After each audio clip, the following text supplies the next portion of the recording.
Welcome to Asia Outlook. I'm Melody and I'm here to report the top stories from around Asia. Jack Ma stepped down as Alibaba's chairman on September 10th, the country's Teachers' Day, handing the role over to the company's current CEO, Daniel Zhang.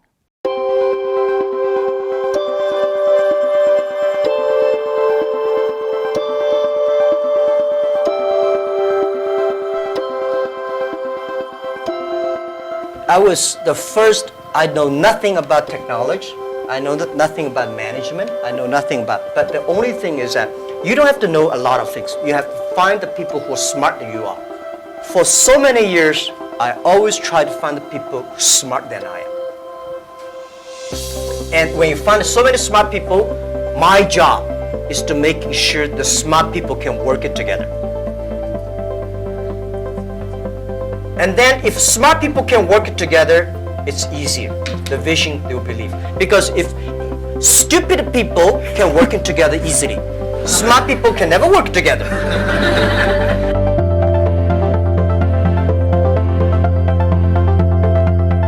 When you are 20 to 30 years old, you should follow a good boss, join a good company to learn how to do things properly. When you're 30 to 40 years old, if you want to do something yourself, just do it. You still can't afford to lose, to fail. But when you're 40 to 50 years old, my suggestion is that you should do things that you are good at, right? And not do things that, oh, that's very interesting, I want to try something new. It's a bit dangerous more. When you're 50 to 60 years old, spending time training and developing young people, the next generation. When you're over 60 years old, better stay with your grandchildren.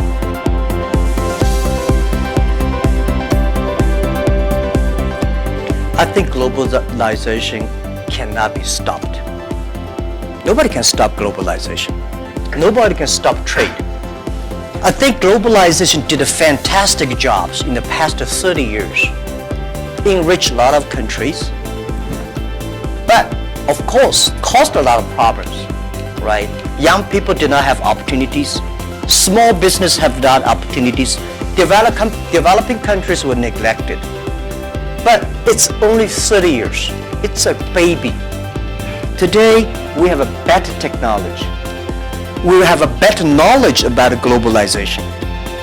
And it's our generation's responsibility or opportunity to improve it. Tell me, how can you stop globalization?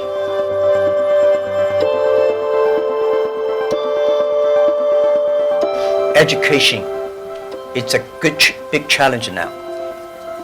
If we do not change the way we teach, 30 years later we'll be in trouble. Because the way we teach, the thing we teach our kids are the things the past 200 years is knowledge-based. And we cannot teach our kids to compete with machine who is smarter. We have to teach something unique. That is, machine can never catch up with us.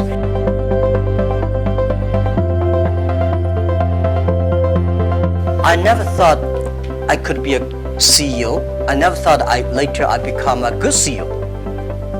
One of the things I learned is from teachers. As a teacher, very important character of a teacher is the teacher always expects his students better.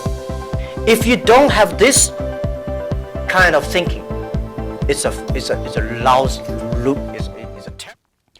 Now to the Middle East. Iraqi authorities worry the death toll could rise from a deadly stampede that has killed dozens of pilgrims. 31 people have died and at least 100 others were hurt, 10 critically.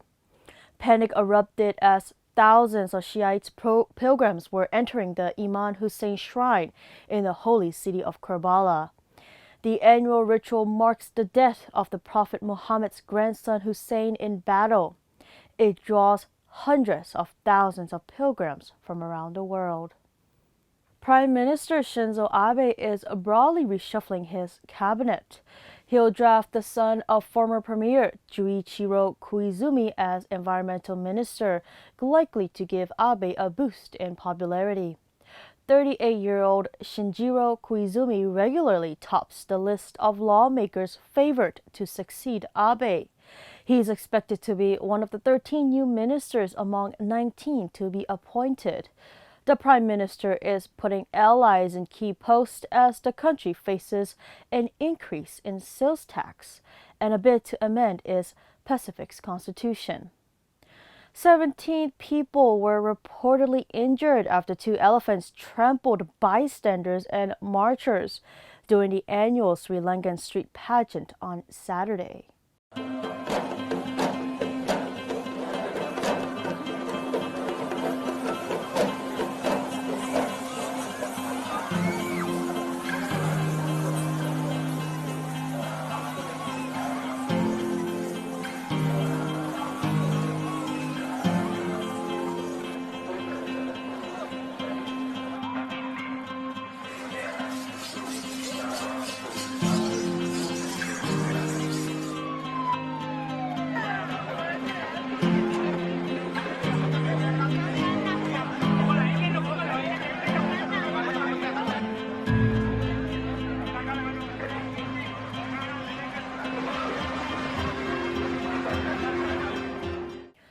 Teachers' Day in China was on Tuesday, and Chinese President Xi Jinping met with a host of leaders and individuals from various fields of education in Beijing.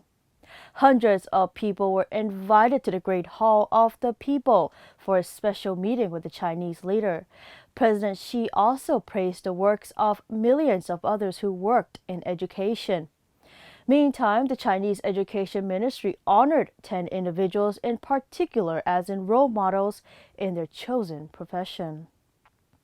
This is Asia Outlook broadcasting from Myanmar International Radio. You can visit our website at miradio.com.mm.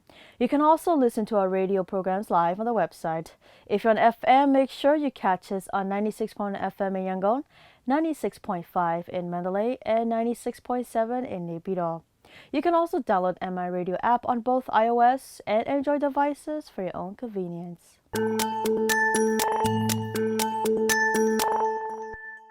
A UN report has been released showing links to possible war crimes involving American, Syrian, and Russian forces. It indicates that airstrikes by U.S.-led coalition forces in Syria have led to a number of civilian casualties. Investigators say certain precautions were ignored and that war crimes may have been committed. The 8-year war in Syria killed hundreds and thousands of lives. It has also displaced at least 13 million people. In Thailand, 6 people try to kill themselves every hour. That adds up to 53,000 attempted suicides every year. The problem is made worse by social taboos against talking about depression. Our correspondent Dustia Salkawa reports. It's a painful story for Mina to tell.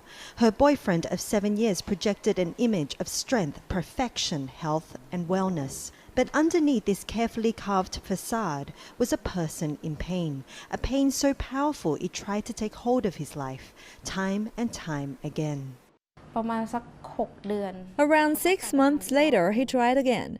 Before this incident, I talked about it with his family, and we said that if it happens again, we have to respect his decision. That time soon came. All the signs were there, but no doctor, no medication, no support could bring him back from the rabbit hole of dejection. It was meticulously planned. He logged out of his social media accounts, and final letters to loved ones were placed close to where his lifeless body rested. Suicide is often talked about like an anomaly, an extraordinary tragedy, yet it's heartbreakingly common. Mina's story is all too familiar for many families across Thailand. Thailand has about 4,000 deaths from suicide each year. That's about 10 cases a day. So that would mean every 2 hours, one person dies of suicide. These heartbreaking statistics are part of a long-standing and perplexing pattern of higher suicide rates in Thailand. No one really knows why, because suicide deaths rarely have a singular case. In an effort to limit the number of suicide cases, a call centre has been set up because health workers believe that having someone to talk through problems with can be enough to put someone on the path to recovery. With 10 lines open 24 hours a day, this call centre, operating under the Department of Mental Health, receives around 9,000 calls each month, providing a platform for those seeking help. But Thailand's stigma towards mental health and depression still looms large, casting uncertainty for those who suffer from mental illnesses to even talk about it. These health workers listen and help people through some of the darkest moments in their lives. The phone rings, the call ends, but soon after there will be another and another. And people on the other side of the line are people like Eun, who has been battling with depression since her teens. 10 years is an average time that people take from the day they realize they have depression to the day that they go to the doctor. And this is because of the stigma of the belief that people have around mental illnesses. Eun now devotes her life to helping people with depression, trying to break down the barrier of stigma in a conservative country. It's work that never ends, because every day, somewhere out there, someone is hurting. Dusita Saogao, CGTN, Thailand. A splendid lantern and light show opened at the Victoria Park in China's Hong Kong Special Administrative Region on Wednesday, ahead of the annual Mid-Autumn Festival, which was on September 11th of this year. Let's take a look.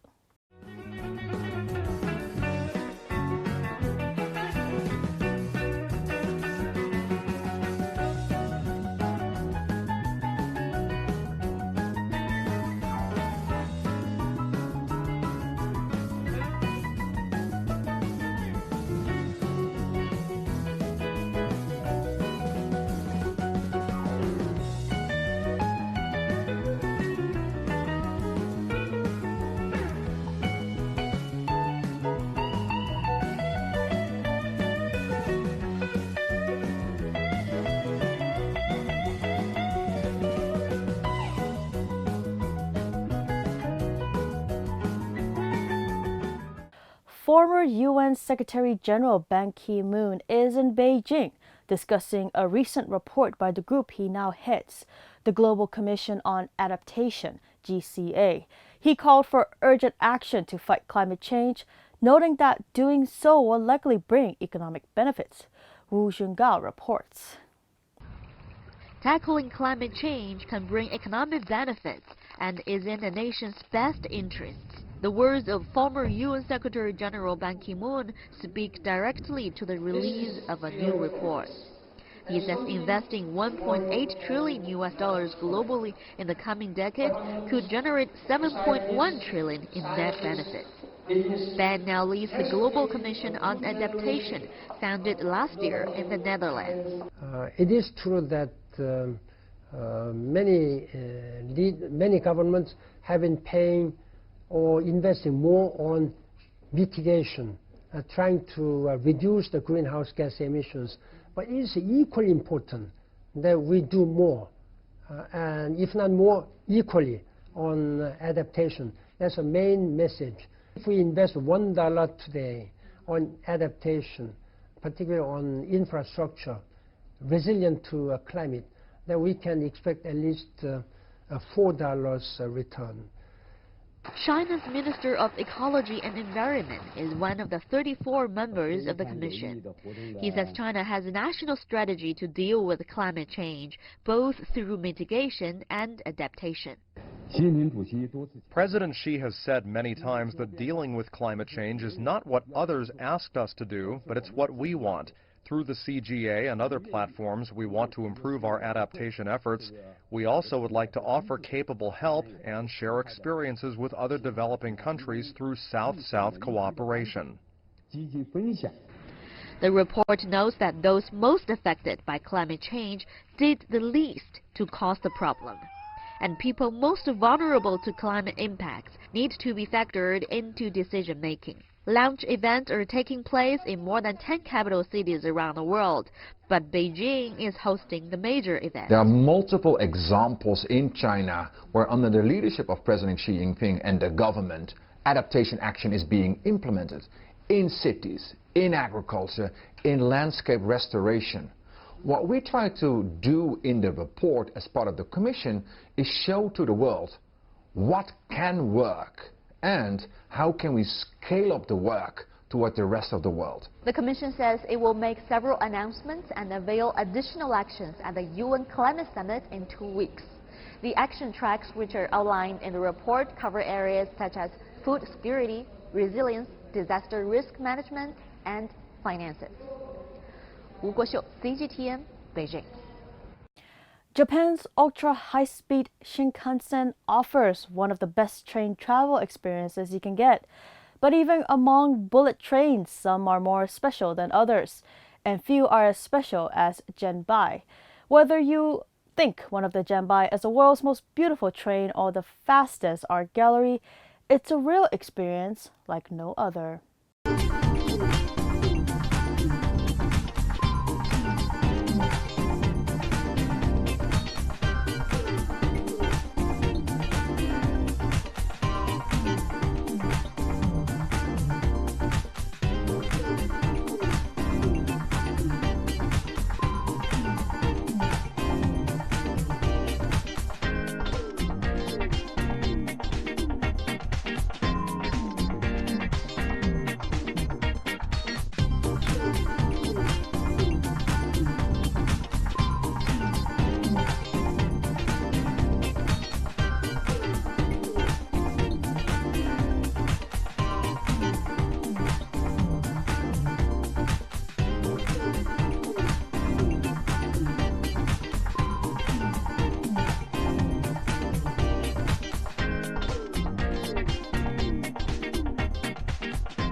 Malaysia is introducing a new scheme called Back for Good, which allows undocumented workers to return to their home countries without being prosecuted. Malaysia remains heavily reliant on foreign labor in the construction, plantation, and manufacturing sectors. Yet many migrants are needing to take the government up on its amnesty offer, as Ryan Meltzer reports.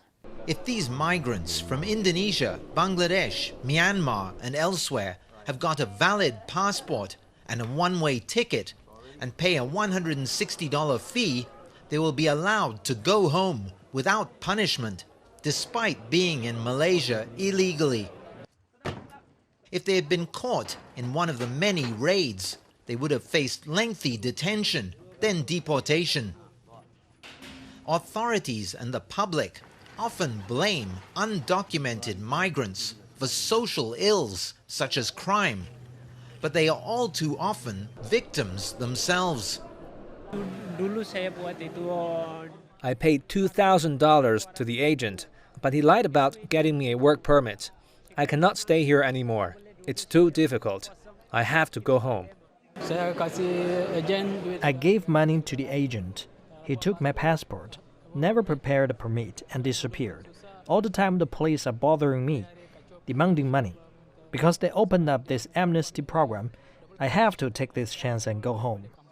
Under previous amnesty programs, hundreds of thousands of foreigners who were working here illegally went home, but then later many of them would sneak back into the country.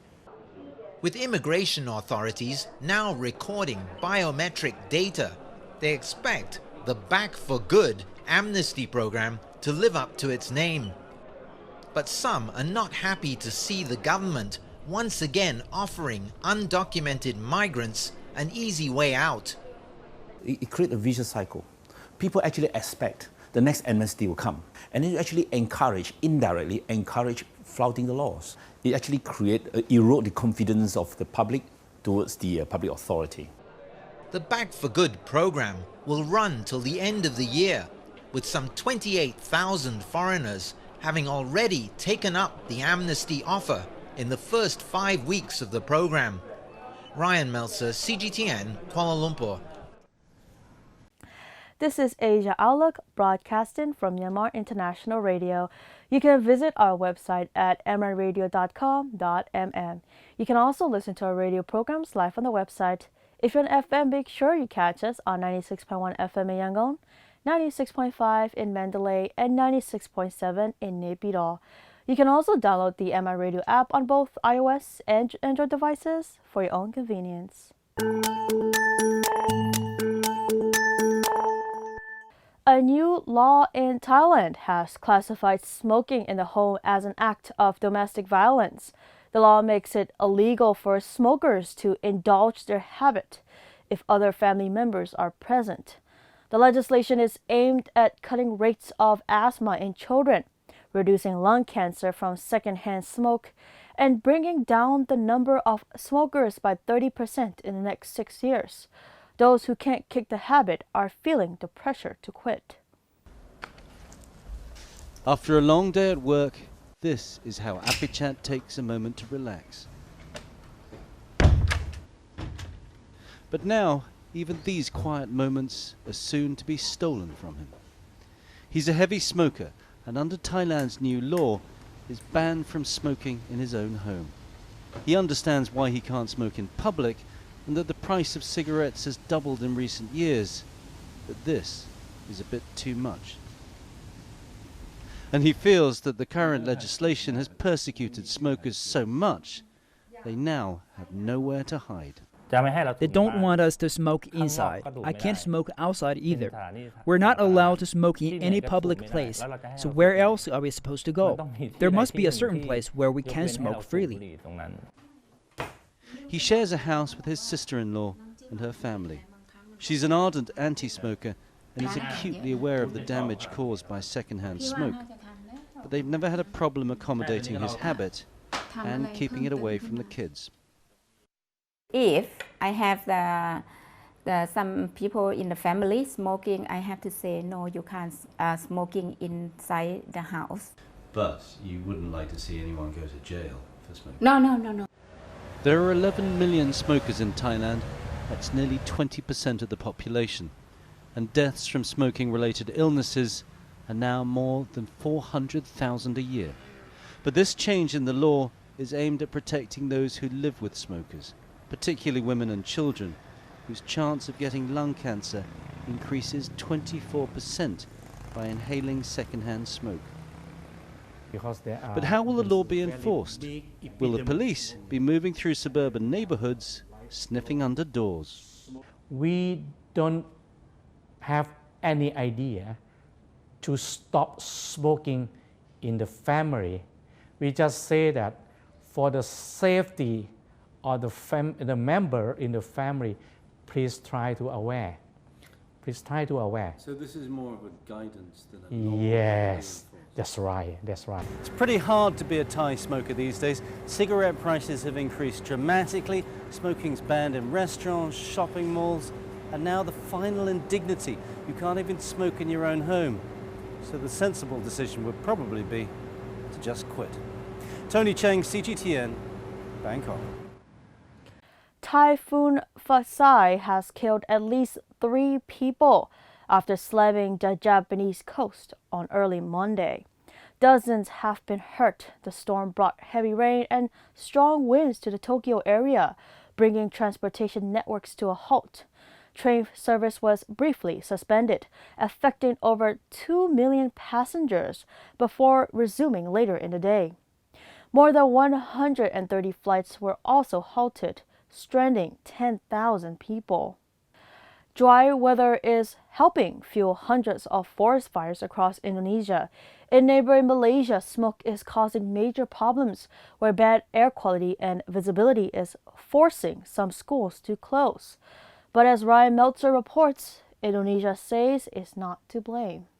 The acrid smell of smoke has returned to many parts of peninsular Malaysia and is worse still in the state of Sarawak on the island of Borneo. Malaysian authorities say the chief cause of the haze, once again, is fires raging in neighboring Indonesia. But Indonesia's meteorological department says its analysis of satellite data shows no signs of smoke crossing its borders. The ASEAN Specialized Meteorological Center in Singapore says the opposite, with its maps showing that wind is blowing smoke from Indonesia over Malaysia. The center was established in the wake of previous haze crises, where Indonesian fires blanketed its neighbors in smoke. The ASEAN Center has issued a Level 3 alert, the highest level for the situation in Kalimantan and Sumatra. Malaysia's Environment Minister has pointed the finger squarely at Indonesia. The minister says Malaysia will push Indonesia through diplomatic channels to do more to combat the fires, and has also offered its help to try to extinguish the blazes. Ryan Meltzer, CGTN, Kuala Lumpur. Hong Kong's government has taken several steps to improve people's lives. The chief executive released her plan that she hopes will ease some of the unrest. As the protest economic cost mount, CGTN's Tang Bo looks at how the city is trying to ease the impact. Protests, no end in sight. The current social unrest in Hong Kong has dealt a blow to its economy, specifically its tourism sector. Last year, Hong Kong was one of the world's most visited cities with 30 million tourists. Now, it has seen a 40% drop in visitors from last year, according to Hong Kong's financial secretary. Last week, Carrie Lam, the region's chief executive, announced a package of 4 actions to look into the fundamental causes of the unrest. And on Tuesday, she reiterated that she will talk to the citizens. The offer of 4 actions, not just the formal withdrawal of the bill, is not directly to stop these protests or the violence. It is really to extend my sincerity to start a dialogue. The Hong Kong SAR government has also taken some other measures to improve the livelihood of Hong Kong's people. That includes a public consultation for legislation on treating the terminally ill and land reclamation for reconstruction projects. Reconstructing hospitals, apartments, as well as repairing the roads can not only improve our infrastructure, but also create job opportunities. There are over 400,000 builders in Hong Kong, and their lives would get better because of it. Chan also says a smooth dialogue with citizens is equally important to diminish the impact of the protests. Hong Kong has become a public relations hub. A large amount of social media is leading people to see police enforcement rather than vandalism by radical protesters. So the Hong Kong SAR government needs to strengthen its public relations, respond to a request for clarification quickly, and show public the investigative data so as to stop the misunderstanding between citizens and the police from stirring up. Some economists forecast that the hit from the protests will take Hong Kong's economy to a technical recession later this year. And Carrie Lam said that the 4 actions require a process of deliberation. Therefore, bringing the city back on track politically and economically will not happen overnight. Humble, CGTN, Hong Kong. Arab Christians and Muslims make up 20% of Israel's population, and historically a sizable percentage of that demographic doesn't vote in general elections. In April, the turnout was historically low at 49%. The number may sink lower as Israel goes to the polls again next week. What is keeping Israel's Arab population at home on election day? CGTN's Stephanie Freight has this report. Campaign ads like these, run by Benjamin Netanyahu's right-wing Likud party, warn voters against a, quote, left-wing and Arab government and depict Arab politicians as pawns of state enemies. There is no limit to their ability to change laws and to create situations in order to keep themselves ruling this country. Inequality between Jewish and Arab citizens is key to voter apathy. The gap is most acute in areas of employment, education, housing, and police protection. Despite the country's 20% Muslim and Christian populations, last year Israel's government passed a law characterizing Israel as the nation-state of the Jewish people. We had the nation state law, which said to our society, you are not part of the deal. You are not equal citizens, and even you are not citizens. No Arab-led political party has ever been part of an Israeli government coalition. This election, 4 parties are uniting to enhance their chances, but that may not make a difference to their constituents. The people we talked with said they're not going to vote for a variety of reasons. But the common denominator seems to be that they don't believe politicians' promises and they don't think that voting will make any difference in their lives. I've never voted ever. Doesn't interest me. Doesn't matter who you vote for anyway. They don't do anything. It's all about who gets a seat. Stratification is why the 4 parties came together. The urgent political situation needs us united. Despite the differences among us, we need to reclaim the hope that is created by struggle. Because people here are starting to think that there is no hope. Election turnout will be one indicator of how much hope there is among Israel's Arab voters. Stephanie Fried, CGTN, Jaffa, Israel. And that is the end of international news. Now we take a look at what's happening around Myanmar with our local news.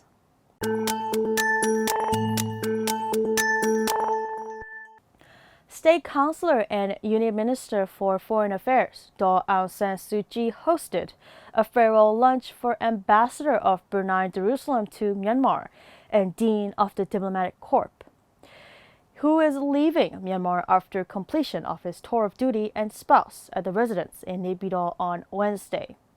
Also present at the lunch were Union Minister for International Cooperation, Woo Jo-tin, and spouse.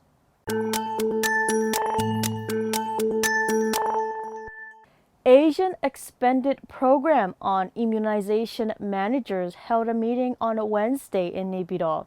Union Minister for Health and Sports, Dr. Myint Thuy, attended the meeting and gave remarks. The Union Minister stressed importance of research capacity building, promotion of public awareness on immunization, and immunization coverage.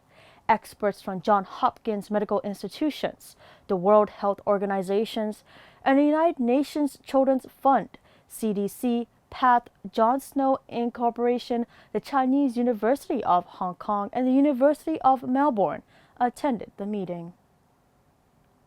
That is the end of our local news. And that's all we have for you today on Asia Outlook on MI Radio. Thank you for being with us. I'm Melody. We'll be back next time. Until next week.